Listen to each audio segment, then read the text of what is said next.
E aí, pessoal? Sejam bem-vindos à aula 3 do curso de Equações Diferenciais. A gente vai tratar hoje sobre equações exatas e fatores integrantes. Nessa aula, a gente vai ver como a gente pode resolver uma nova classe de equações diferenciais, que a gente vai chamar de equações exatas. E caso essa condição da equação ser exata não seja cumprida, como em alguns casos a gente vai poder tornar ela exata e usar esse método que a gente vai ver, tá? Então, vamos começar com um exemplo. O exemplo é o seguinte.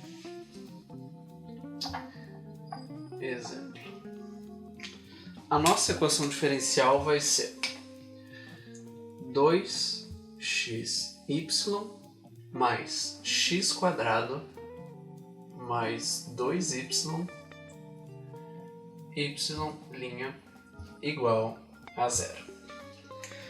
Bom, a gente tem essa equação diferencial para resolver. Olhando para ela, a gente já vê de cara que ela não é tão trivial pelo fato de ser não linear, né? A gente tem aqui um fator que depende de y também, multiplicando y', e, na verdade, o maior problema aqui é que essa equação não é separável. Ou seja, eu não consigo deixar um lado dependendo de y e o outro dependendo de x apenas, né?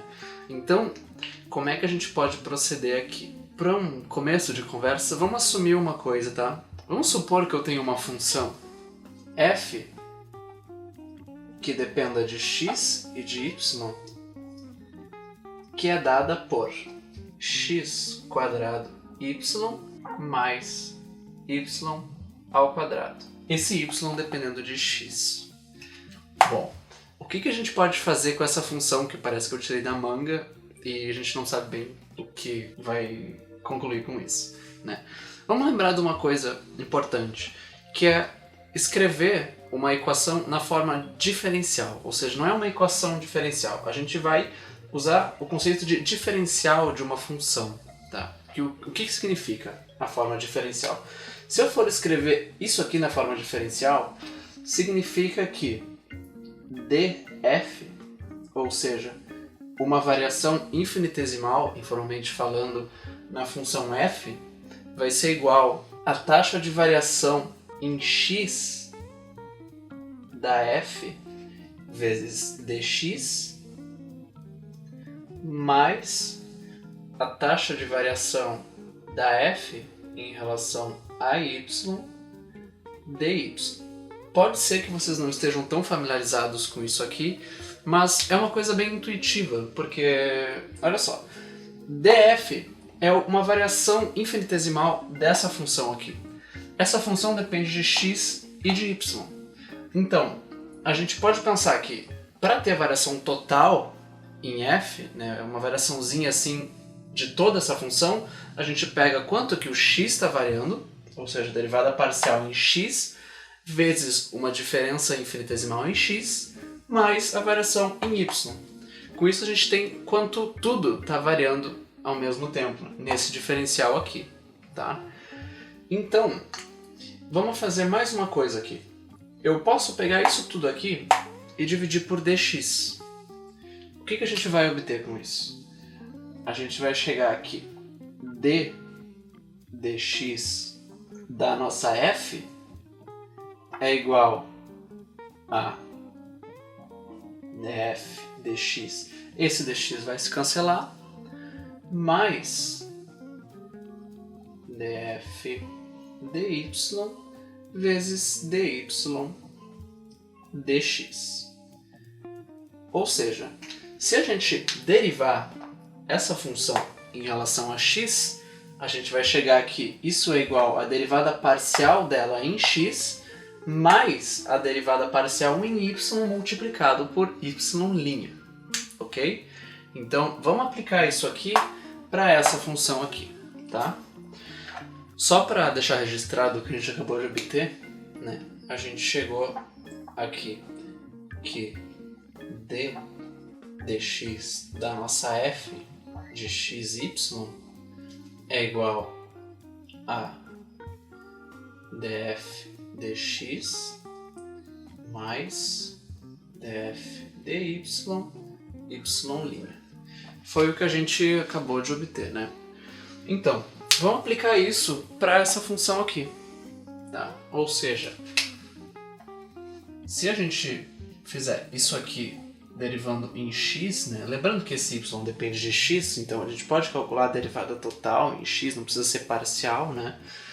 Isso aqui fica f de xy linha, né? Esse linha em relação a x vai ser igual a derivada parcial da f em relação a x. O que é isso? Y² é constante.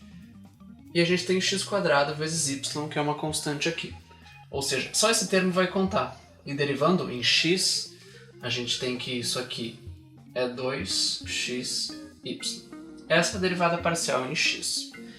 Mais, agora, a derivada parcial em y. O que vai ser isso aqui? Agora o x é constante. Então o x² aqui vai ser tratado como constante, derivada de y vai ficar x², e esse y², derivando em y, vai ficar 2y vezes y'. Agora, olha que coisa interessante. Isso aqui é exatamente o lado esquerdo da nossa equação diferencial. E por ela, a gente sabe que isso aqui tem que ser igual a zero. Agora, essa derivada tem que ser igual a zero. Ou seja, daqui, se a gente integra isso e isso em x, essa derivada some e isso aqui vira uma constante. Então, a gente vai chegar aqui f de xy, que é igual a x² y mais y² é igual a uma constante. E essa aqui é uma solução implícita para essa equação diferencial aqui. Por que implícita, né? Porque a gente não está deixando o y explicitamente em função de x aqui. Mas por esse método que a gente desenvolveu, a gente chegou que isso aqui realmente resolve essa equação. Agora, o que a gente vai fazer é sistematizar esse método para a gente aplicar isso de uma forma mais geral e entender bem o que está acontecendo aqui. Lembrando que o ponto-chave desse começo aqui foi que eu cheguei nessa função aqui, só que eu não disse como eu cheguei nessa função. O fato é que, na verdade, eu comecei por aqui e fiz o exemplo a partir disso. Então, né, isso obviamente não tem um valor de resolução, né? O que a gente vai ver agora é como, dado isso aqui, como a gente pode chegar nisso aqui. É aí que se encontra o núcleo do método. Bom, vamos formalizar esse método então, tá? A gente primeiro parte de uma forma específica de equação diferencial, tá? Que é a seguinte. A gente vai precisar de uma equação escrita de uma forma de uma m de x, y, dx, mais uma certa n de xy, dy, igual a zero. Isso aqui parece uma forma um pouco esquisita da equação, mas a gente pode pensar o seguinte: se a gente tivesse um y' aqui em algum lugar, a gente pode só multiplicar tudo por dx, daí o dy dx fica só o dy, e aqui aparece um dx, tá? A gente não precisa se preocupar agora em dar um significado formal para cada um desses termos aqui separado, né? Quando eles não estão numa derivada. Mas essa aqui vai ser a nossa forma que a gente vai partir na hora de aplicar o método, né? Primeiro de tudo, uma definição. O que é a definição que a gente precisa? A gente precisa saber o que é uma equação exata. Uma equação diferencial desse tipo aqui, m dx mais n dy igual a zero, é dita exata quando existe, né, símbolo de existência, existe uma função f de xy, que a gente chama ela de função potencial, ou seja, potencial, tal que essa m aqui ela é igual à derivada parcial dessa função potencial em x, ou seja, m é igual à derivada parcial em x, notação, E a n, essa função aqui, ela é igual à derivada parcial da f em relação a y.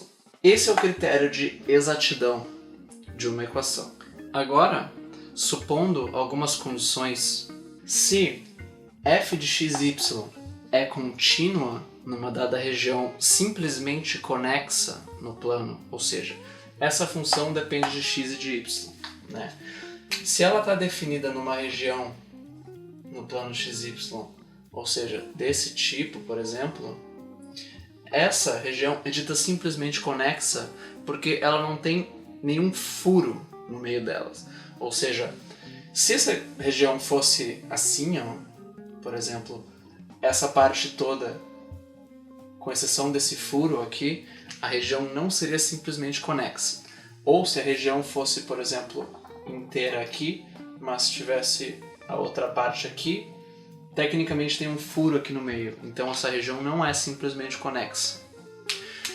Então, se a f de xy é definida numa região simplesmente conexa em R2, né, no plano, e ela é contínua, e além disso, as derivadas parciais primeiras dessa função também são contínuas, ou seja, df dx e df dy são contínuas, então a gente tem que, para uma equação desse tipo ser exata, ou seja, para isso aqui ser exata, é exatamente a mesma coisa, supondo essas condições de continuidade que eu comentei agora, é exatamente a mesma coisa que dizer que m, que é a derivada parcial em y de m, é igual à derivada em x da n. Por que isso?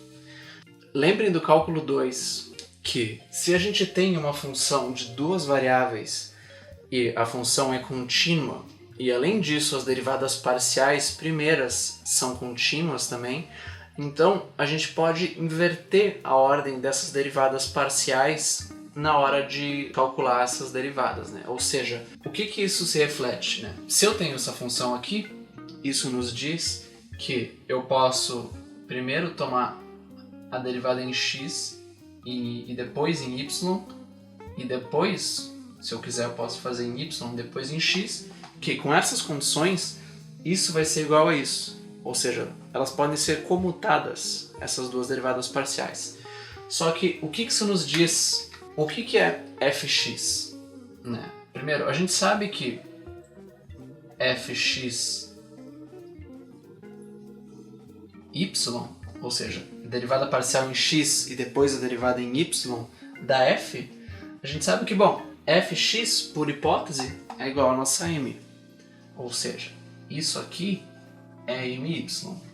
Só que isso aqui pode ser comutado. A gente pode inverter a ordem disso aqui. Então, aqui a gente tem que isso pode ser também fy em x. Só que, por hipótese, a nossa fy é igual a n. Ou seja, isso é nx. Então, é daqui que vem isso. Tá? Lembrando, não decorem essas coisas, tá? Vocês têm que lembrar que essa m e essa n, se a equação é exata, isso aqui vem de uma função potencial.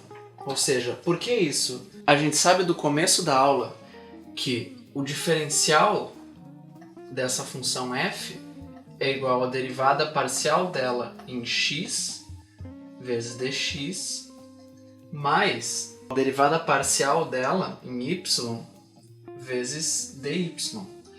Ou seja, essa m vai ser igual a isso aqui, df dx. E a n vai ser igual a df dy. E esse igual a zero diz que o df é igual a zero. Então, não decorem essas coisas. Lembrem que se isso aqui é exato, se é uma equação exata, então existe um potencial e isso aqui é o fx e isso é o fy. Portanto, lembrando que as derivadas parciais podem ser comutadas, né? Se isso aqui é a derivada parcial em x da f, então se eu fizer em y e depois sabendo que isso aqui é igual a derivada parcial em y desse potencial, se eu calcular a derivada em x, isso tem que ser igual, porque as derivadas têm que comutar. Então, lembre disso aqui pensando nessa coisa do potencial e não simplesmente decorando isso como uma regra, porque vai ser muito chato de lembrar isso depois.